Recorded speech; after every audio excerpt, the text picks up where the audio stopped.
Welcome to Unclogged Conversations, powered by Larry's Stinson Plumbing. Today, we got a special guest. Since Scott's out of the office, I got Jordan Brooks with me. Yes, sir. The one and only. What is your ultimate goal? Own my own company. How many trucks? Sky's the limit. Sky's the limit? Yes, sir. You ain't got, come on, you got to have, I got, been doing this a long time. I knew exactly how many trucks I wanted to the end. I'd like at least 6 trucks on the road. There you go. My goal's always been 10. Yep. Scott's out getting his backflow license, registration license. I don't know what they call it. Right. So today I got you. Yes, sir. Taking in for Scott. Yep. So what brought you to plumbing? Went to college for a year and decided it wasn't for me, and came back home, and my mom gave me about 3 weeks to find a job and said, don't find a job, you're out on your own. So got on in the internet, started looking up what trades paid the most, and found pretty much HVAC and plumbing were the highest paid trades at the time. So I applied to both, and plumbing was the first job that I got, so I stuck with it ever since. You enjoyed it? Yes, sir, I do. So got your tradesman license now? Yep. On your way to German, right? Yep. Then we look it up, you're ready to... Yeah, I've already sent off for it, so just waiting to hear back from the So state. you already sent off? Yes, sir. Cool. Yep. Excited to have you on some commercial stuff. Yep. The thing about Jordan that I like the most is you're not scared to jump off in it. No. I don't receive a whole lot of phone calls from Jordan. Generally, what I do, it's like, oh, shit. Right. What's up now? It's either generally a disgruntled customer or it's an obvious problem. Right. So that's what I... Yeah, I try not to bother you too much. No, and you do a good job of that. So, favorite thing to do in plumbing? Favorite thing? I'd say probably at the end of the job, that feeling you get knowing you help someone out and the job's done, it's right. And like I said, at the end of the day, you just were able to help someone out. So that's probably that feeling you get, like I said, at the end of the job. I love that feeling and keep chasing it. So what's your favorite type of job in plumbing? I'd say honestly tunnels. Tunnels? I like being under tunnels, yes, sir. That was never my favorite. I didn't like that. It's closed spaces and yeah. I mean, it's cool. You get to see stuff you wouldn't. Right. 99% of America don't see. Yeah. Underneath the Most side definitely. of their house. Right. I mean, my time frame was a lot of pier and beam homes. Yep. When I was in Apprentice, we did a lot of pier and beam homes. That has became less and less. Most of them have been repiped and fixed, and you don't need to go under there as much as you used to now. But we did a lot of that. And then it was kind of, it merged from that to the tunnel jobs, Yep. which is very similar. Yep. I mean, you got more room in a pier and beam Yep. to at least get to move around. Oh, most definitely. Well, more room side to side. Yeah. Not always up and down. Right. It's we go from very, very tight to even tighter. Yep. In most pier and beam homes. Least favorite thing to do in plumbing world? Say going in somewhere trying to diagnose something that you pretty much have no clue what's going on. It's like chasing your own tail. Where do you start? I feel like here recently I've had a few jobs, quote unquote, potential slab leaks, get there, do all the testing that I've been taught, and they all pass. So I'm like, where's this water coming from? It's kind of hard to explain to a customer. Yeah, I've been here an hour and a half and I still don't have you an answer. Yeah.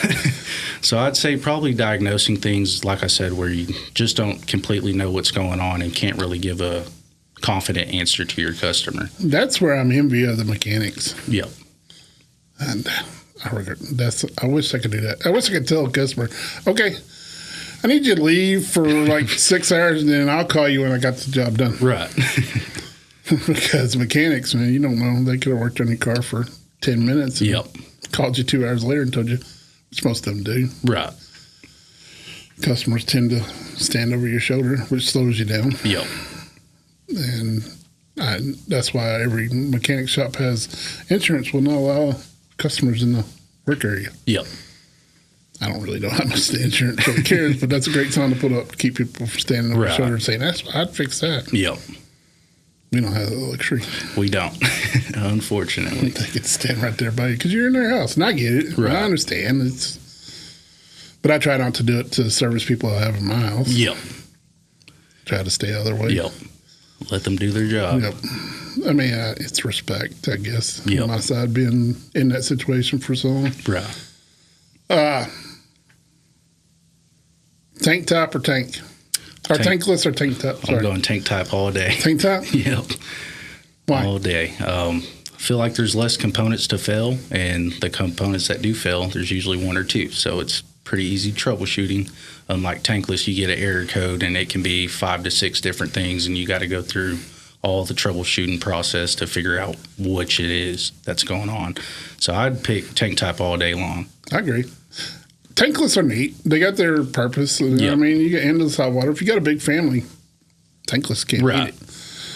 Just you and the wife or you and your spouse, then it's tankless or tank top works all day long. Oh, yeah.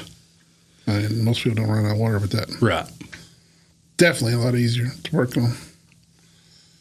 Reroute or jackhammer a hole? Reroute. Reroute.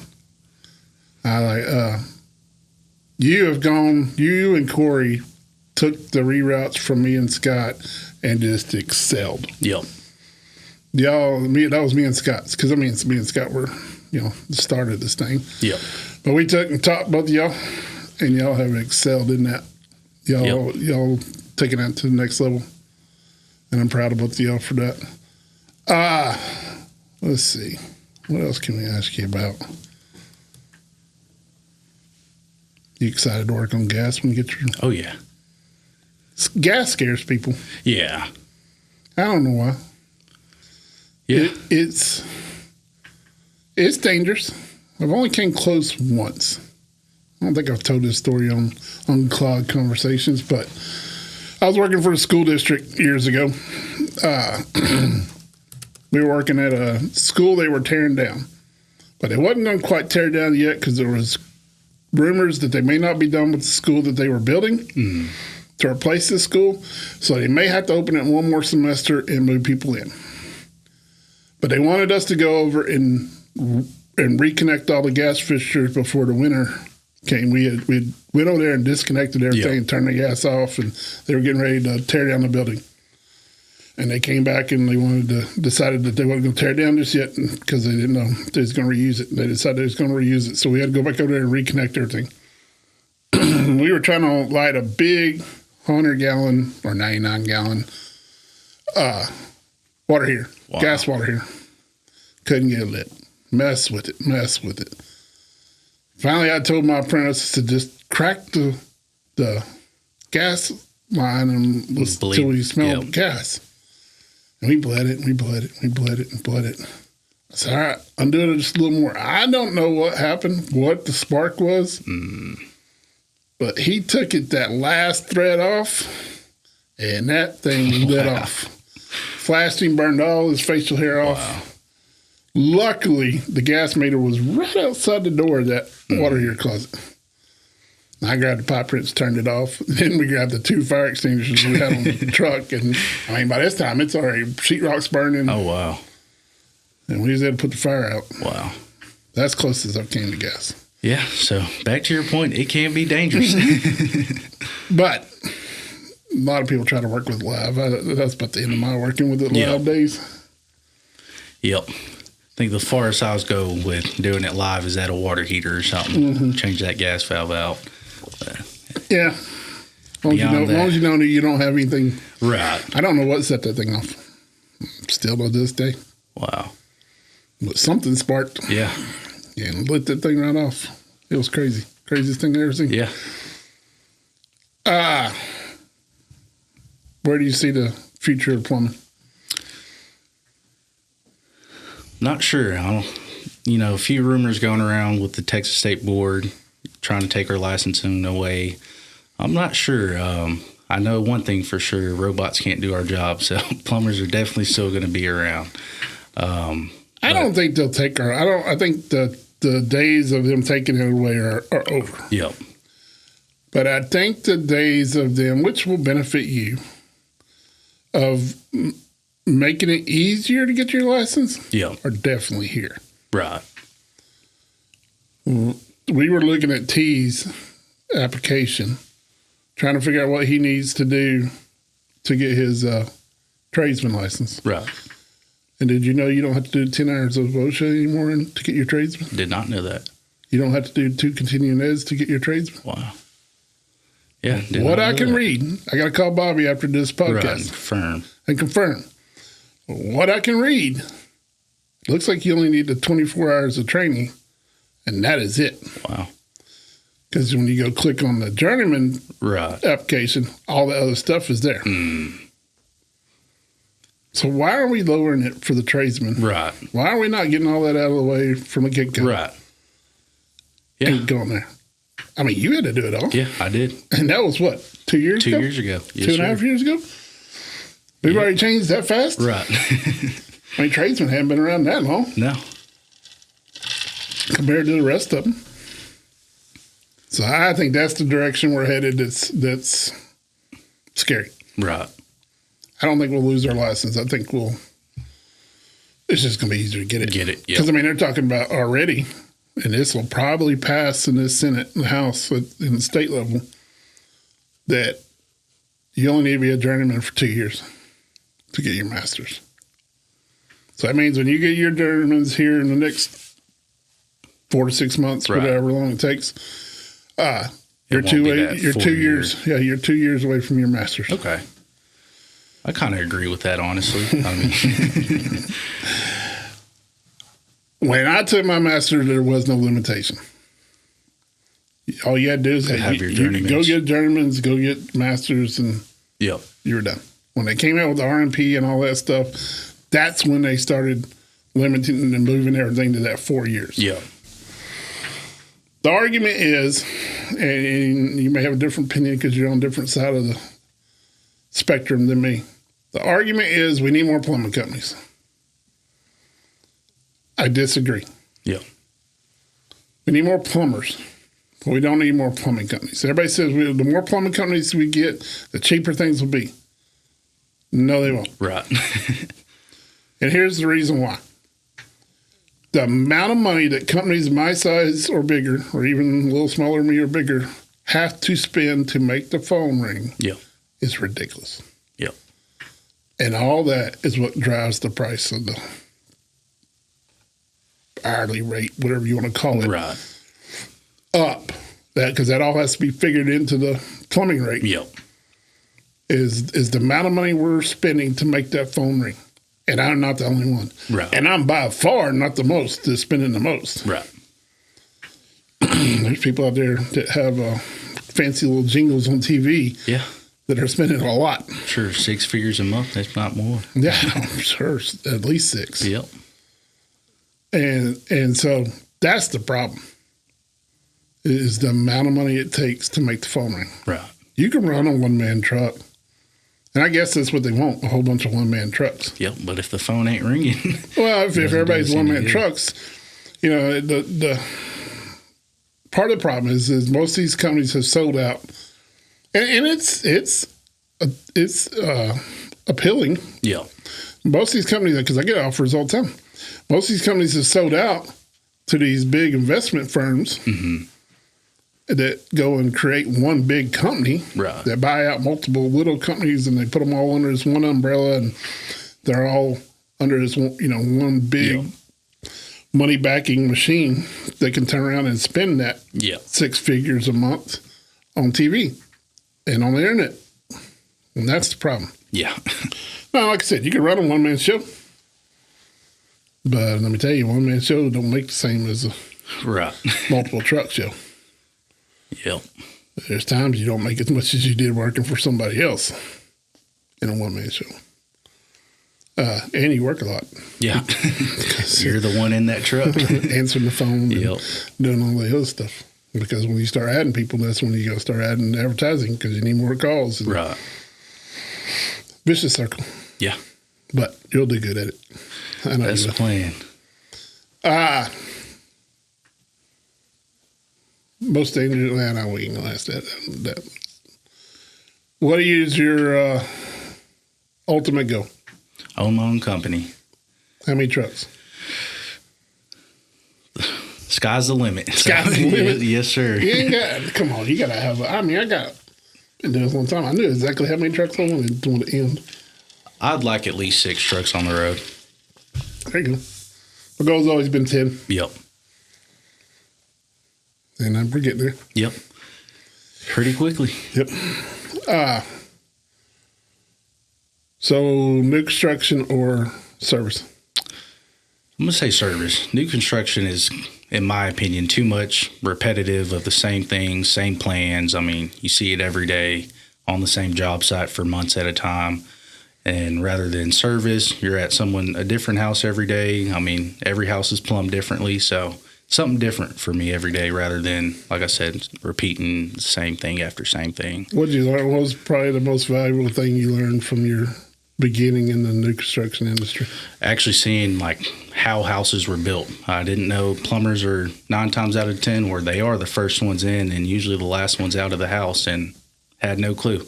So seeing the houses being built from slab all the way up to frame and past that was pretty cool, and really get to understand the process of what's going on and how the plumbing is used. So now that you've been doing service for 3 years, would you have done new construction different? Probably not. I actually am kind of glad I got to start with new construction because I was able to see what was behind walls and whatnot, and I feel like it would have been more confusing on my end to start with service. Yeah. Just because you only see what's there, what you can see to the eye. I mean, the vanity's already set, walls are sheetrocks covered up. So I'm glad I did start with new construction first, but I don't think I'm going back. So. There you go. Once you get to this side and you got the experience you got, I couldn't do new construction again. No way. Yeah. All right. So Scott's got this segment called the Leak Lounge. You want to give us a drip? Button's not working. He's like banging on it over there.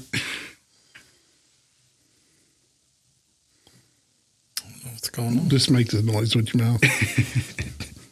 What's going on? Hold on. Drip, drip, drip.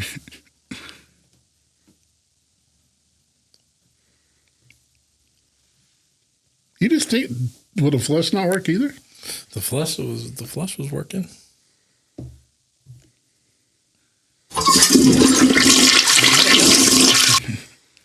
I guess it ain't gonna work because Scott ain't here. Yep. Maybe he did something. He said he ain't still in my segment. Oh well. All right. I could put it in later. All right. So you got a funny story? I do. All right. Yes, I told you all week to prepare for this. Well, it was funny now, but it was very embarrassing in the moment. I was actually with you. I was your apprentice for the day, and we were out at a customer's house for a yard leak, and got it all dug up and had a manifold out there in the yard. Found the leak on one of the fittings that was crimped, and first cut looked like PEX. Apparently it wasn't. Yes. Yeah. Yes. Apparently it wasn't. And this was a Friday afternoon. Yep.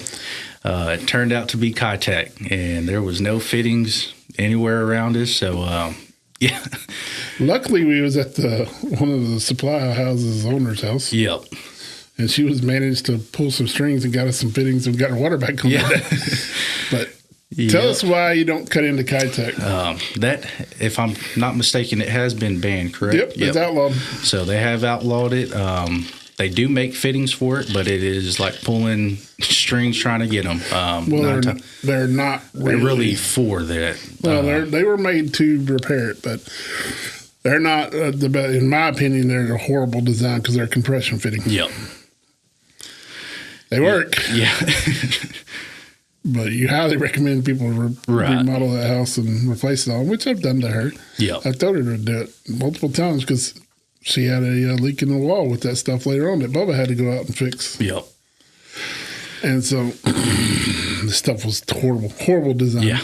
Multi-level, had a plastic, metal, and then back to a plastic on the outside. Right. And it looks exactly like PEX on the outside. Yeah, it does.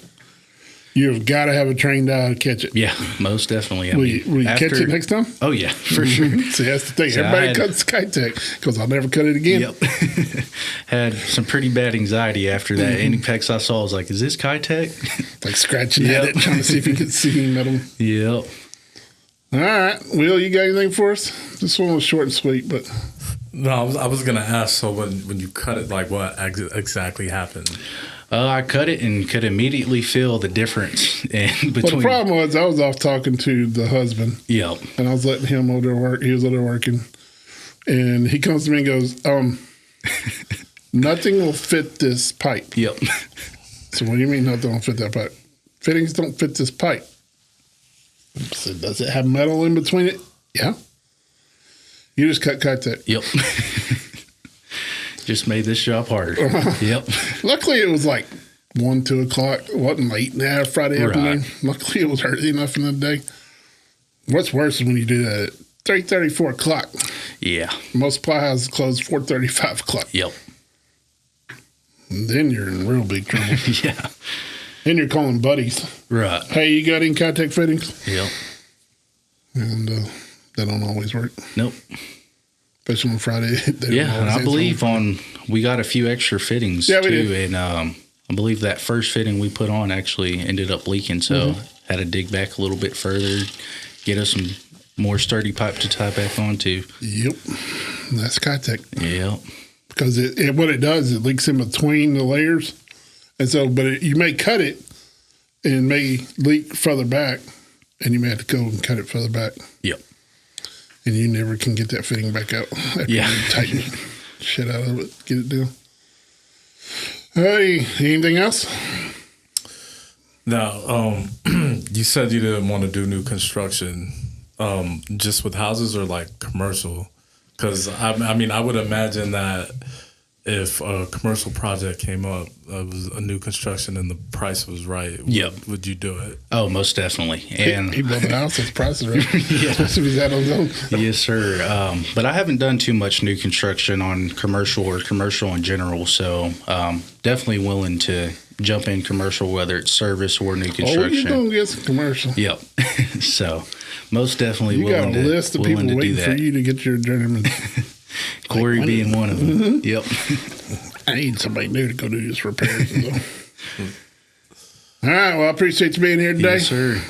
And thank you for having me. No problem. We enjoy you here at Larry's Plumbing. And so out there, if y'all call in, be sure you ask for Jordan. Jordan likes yes, go sir. look at his reviews on Google. You'll see. All right. Well, thank you for coming. Watch this day. And don't forget to comment, like, subscribe, ring the bell. And we'll see you next time. I got a different one.